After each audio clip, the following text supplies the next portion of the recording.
بنی اسرائیل کو پھر فرعون سے نجات ملی، صحیح ہے. پھر اللہ نے بنی اسرائیل سے کہا کہ اللہ نے فرعون کو تو خود غرق کر دیا، اب تمہارے پاس ایک حکومت آئی ہے، ریاست آئی ہے، اللہ کی کتاب بھی آ گئی، اب تم جہاد کرو، اب تم اپنے پرانے وطن جاؤ. وہاں قوم عمالقہ کا قبضہ ہو گیا ہے، جہاں سے یعقوب علیہ السلام کو نکالا گیا تھا نا، بیت المقدس.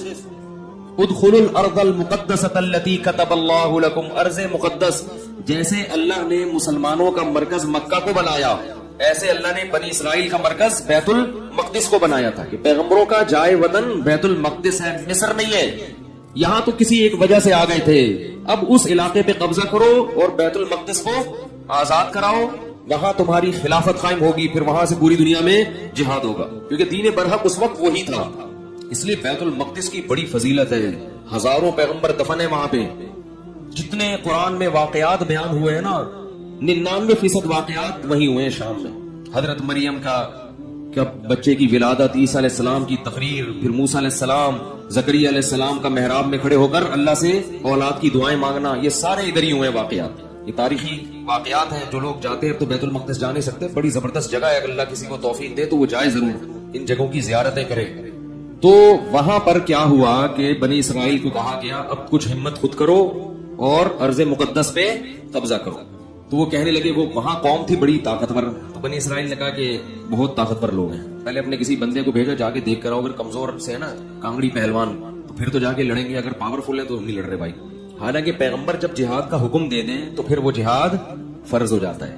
تو مشہور واقعہ ہے، بنی اسرائیل نے کہا اذهب انت وربك فقاتلا انا هاهنا قاعدون، اے موسیٰ تو جا اور تیرا رب جا، دونوں جا کے لڑو، ہم یہیں بیٹھ کے پروگرام دیکھ رہے ہیں. قال رجلان من الذين يخافون، اللہ فرماتے ہیں ان میں دو فرد جو اللہ سے ڈرتے تھے، انعم اللہ علیہما، اور اللہ نے ان پر انعام بھی کیا تھا. وہ کہنے لگے کہ چلے جاؤ، فَإِذَا دَخَلْتُمُوهُ فَإِنَّكُمْ غَالِبُونَ، جب موسیٰ کلیم اللہ کہہ رہے ہیں تو اللہ یقیناً مدد کرے گا، جاؤ ہمت کرو، اللہ غلبہ دے گا. ہمارے حضرت فرمایا کرتے تھے کتنے مبارک ہوں گے یہ دو فرد جن کا اللہ نے قرآن میں تذکرہ کیا، اور اللہ گواہی دے رہا ہے کہ یہ دو انعام یافتہ لوگ تھے. کہہ رہے ہیں کہ بھائی پیغمبر کی مانو، اپنی عقل مت چلاؤ. وہ لیکن کہنے لگے نہیں بھائی ہمارے لیے بڑا مسئلہ ہے یار.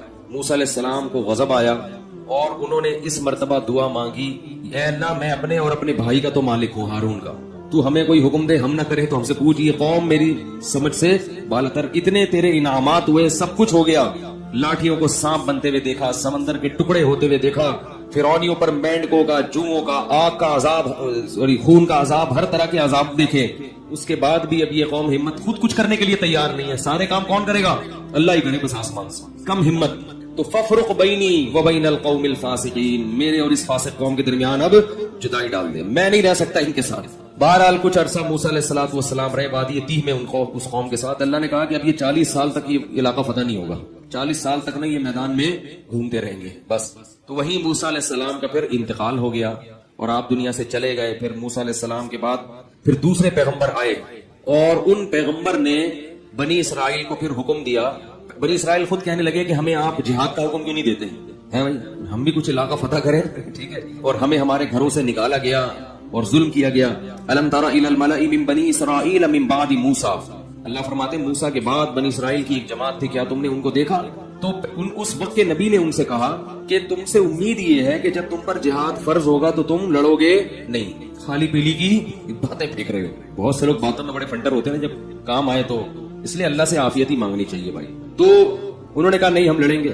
تو پھر جب ان پر جہاد فرض ہو گیا، نبی نے، اللہ نے ایک انہی میں سے کسی ایک کو کمانڈر بنایا جس کا نام تھا طالوت. طالوت کو کمانڈر بنایا. تو وہ کہنے لگے کہ اب چونکہ لڑنا نہیں تھا نا، بہانے تراشنے لگے، تو کہنے لگے یہ والا کمانڈر ہمیں قبول نہیں ہے، جہاد کے لیے تو ہم تیار ہیں مگر یہ والا کمانڈر نہیں چلے گا کیونکہ یہ غریب ہے. دولت مند آدمی کو ہمیشہ غریب آدمی کی اتباع سے آر محسوس ہوتی ہے. تو طالوت جو تھے نا وہ غریب تھے اور ان کو پیغمبر نے کیا بنا دیا؟ کمانڈر. اور کہا کہ یہ میں نے اللہ کے حکم سے بنایا ہے لہذا مانو. یہ کہاں سے امیر ہو گیا بھائی؟